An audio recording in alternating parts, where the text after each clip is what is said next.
ऋषियों ने बोला, सूत जी, अब आप अतिशीघ्र हमें वह कथा सुनाइए जिससे विद्वान पुरुष पुण्य लोकों पर विजय प्राप्त करता है। धर्ममय आचार जो स्वर्ग प्रदान करता है तथा अधर्ममय आचार जो नरक का कष्ट देने वाला है, उनका भी वर्णन कीजिए। सूत जी बोलते हैं, सदाचार का पालन करने वाला विद्वान ब्राह्मण ही वास्तव में ब्राह्मण नाम धारण करने के योग्य है। जो केवल वेदोक्त आचार का पालन करता एवं वेद का अभ्यासी है, उस ब्राह्मण की विप्र संज्ञा होती है। सदाचार, वेदाचार तथा विद्या, इनमें से एक एक गुण से ही युक्त होने पर उसे द्विज बोल सकते हैं। जिस किसी में स्वरूप मात्रा से ही आचार का पालन देखा जाता है, जिसने वेदाध्ययन का भी बहुत काम किया है, तथा जो राजा का सेवक, पुरोहित, मंत्री आदि हैं, उसे क्षत्रिय ब्राह्मण बोलते हैं। जो ब्राह्मण कृषि तथा वाणिज्य कर्म करने वाला है एवं कुछ कुछ ब्राह्मणोचित आचार का भी पालन करता है, वह वैश्य ब्राह्मण है। तथा जो स्वयं ही खेत जोतता है, उसे शूद्र ब्राह्मण बोला गया है। जो दूसरों के दोष देखने वाला एवं परद्रोही है, उसे चांडाल द्विज कहते हैं। जिसमें स्वरूप मात्रा में ही आचार का पालन देखा जाता है, जिसने वेदाध्ययन भी बहुत कम किया है, इसी तरह क्षत्रियों में भी जो पृथ्वी का पालन करता है, वह राजा है। अन्य लोग राजत्वहीन क्षत्रिय माने गए हैं। वैश्यों में भी जो धान्य आदि वस्तुओं का क्रय विक्रय करता है, वह वैश्य बोला जाता है। दूसरों को वणिक कहते हैं। जो ब्राह्मणों, क्षत्रियों तथा वैश्यों की सेवा में लगा रहता है, वही वास्तव में शूद्र बोला जाता है। जो शूद्र का काम हल जोतने का है, उसे वृषल समझना चाहिए।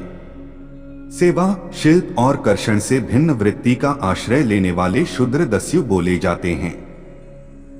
इस सभी वर्गों के मनुष्यों को चाहिए कि वे ब्राह्म मुहूर्त में उठकर पूर्वाभिमुख हो, सबसे पहले देवताओं, फिर धर्म का, अर्थ का, उसकी प्राप्ति के लिए उठाए जाने वाले क्लेशों का तथा आय और व्यय का भी चिंतन करें।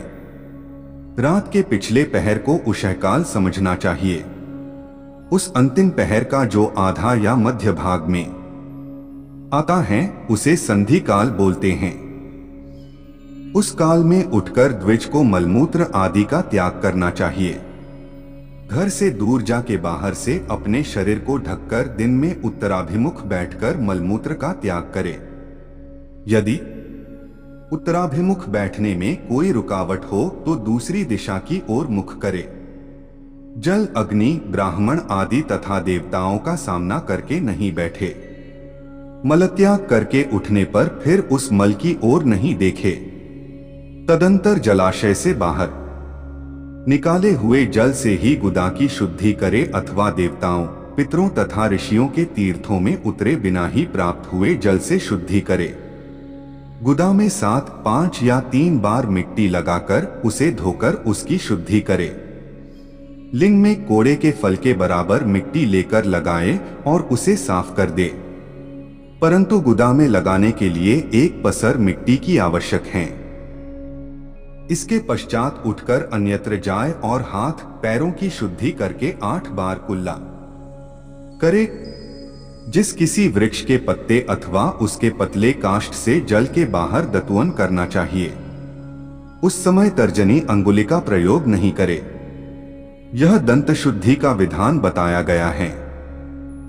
तदनंतर जल संबंधी देवताओं को नमस्कार करके मंत्र पाठ करते हुए जलाशय में स्नान करे। आपोहिष्ठा इत्यादि मंत्र से पाप शक्ति के लिए सिर पर जल छिड़के तथा यस्य क्षयाय इस मंत्र को पढ़कर पैर पर जल का छिड़काव करे।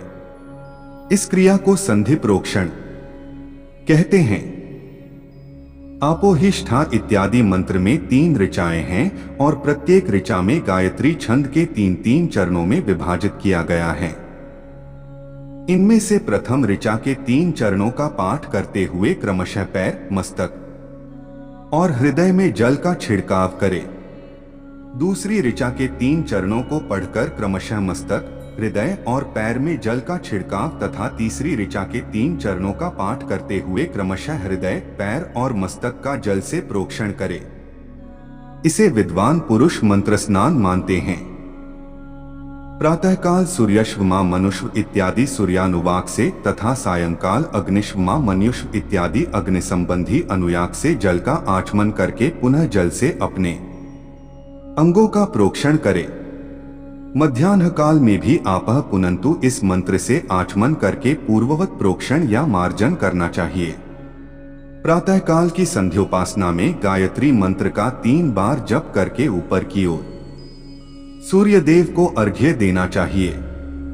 ब्राह्मणों, मध्याह्न काल में गायत्री मंत्र के उच्चारण पूर्वक सूर्य को एक ही अर्घ्य देना चाहिए।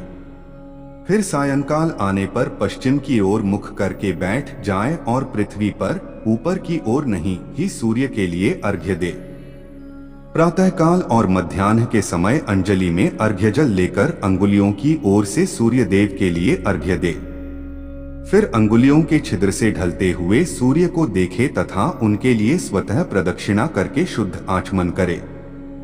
सायंकाल में सूर्यास्त से 2 घड़ी पहले की हुई संध्या निष्फल होती है, क्योंकि वह सायं संध्या का समय नहीं है। ठीक समय पर संध्या करनी चाहिए, ऐसी शास्त्र की आज्ञा है। यदि संध्यापासना किए बिना दिन बीत जाए तो प्रत्येक समय के लिए क्रमशः प्रायश्चित करना चाहिए। यदि एक दिन बीते तो नित्य नियम के अतिरिक्त प्रत्येक बीते हुए संध्या काल के लिए 100 गायत्री मंत्र का अधिक जप करे। यदि नित्य कर्म के लुप्त हुए 10 दिन से अधिक बीत जाए तो उसके प्रायश्चित रूप में 1 लाख गायत्री का जप करना चाहिए। यदि 1 मास तक नित्य कर्म छूट जाए तो पुनः अपना उपनयन संस्कार कराना चाहिए। अर्थ सिद्धि के लिए ईश, गौरी, कार्तिकेय, विष्णु, ब्रह्मा, चंद्रमा और यम का तथा ऐसे ही अन्य देवताओं का भी शुद्ध जल से तर्पण करे। फिर तर्पण कर्म को ब्रह्मार्पण करके शुद्ध आचमन करे। तीर्थ के दक्षिण प्रशस्त मठ में, मंत्रालय में, देवालय में, घर में अथवा अन्य किसी नियत स्थान में आसन पर स्थिरता पूर्वक बैठकर विद्वान पुरुष अपनी बुद्धि को स्थिर करे और संपूर्ण देवताओं को नमस्कार करके पहले प्रणव का जप करने के पश्चात गायत्री मंत्र की आवृत्ति करे। प्रणव के उ और म इन तीनों अक्षरों से जीव और ब्रह्मा की एकता का प्रतिपादन होता है। इस बात को जानकर प्रणव का जप करना चाहिए। जप काल में हम तीनों लोकों की सृष्टि करने वाले ब्रह्मा, पालन करने वाले विष्णु तथा संहार करने वाले रुद्र की जो स्वयं प्रकाश चिन्मय हैं, उपासना करते हैं, ऐसी भावना करनी चाहिए।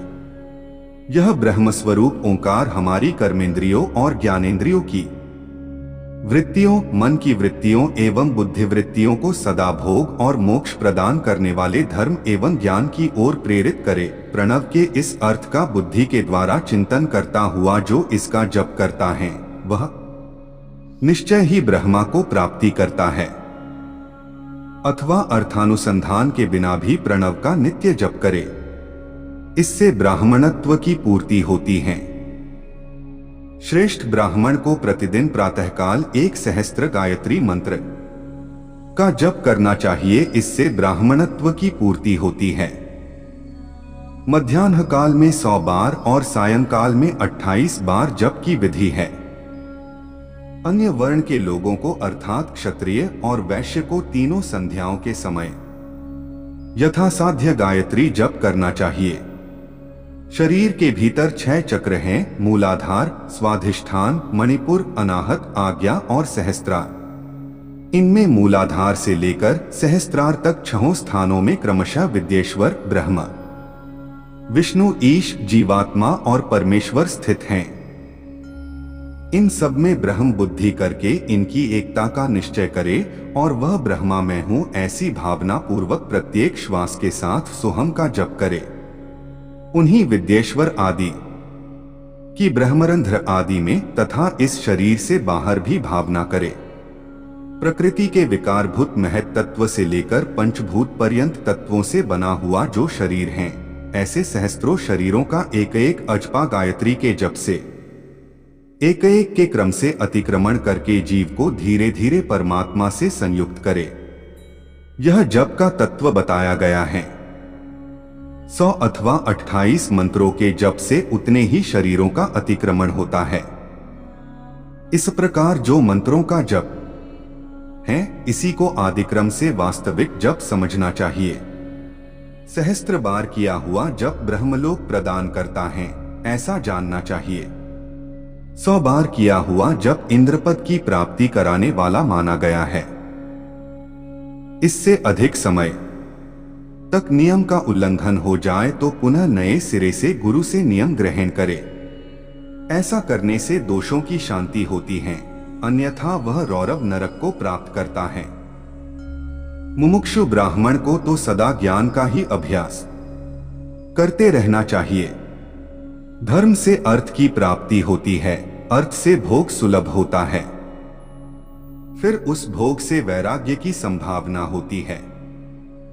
जो भोग धर्म पूर्वक उपार्जित धन से प्राप्त होता है, उससे एक दिन अवश्य वैराग्य का उदय होता है। धर्म के विपरीत अधर्म से व्यार्जित हुए धन के द्वारा जो भोग प्राप्त होता है, उससे भोगों के प्रति आसक्ति की उत्पत्ति होती है।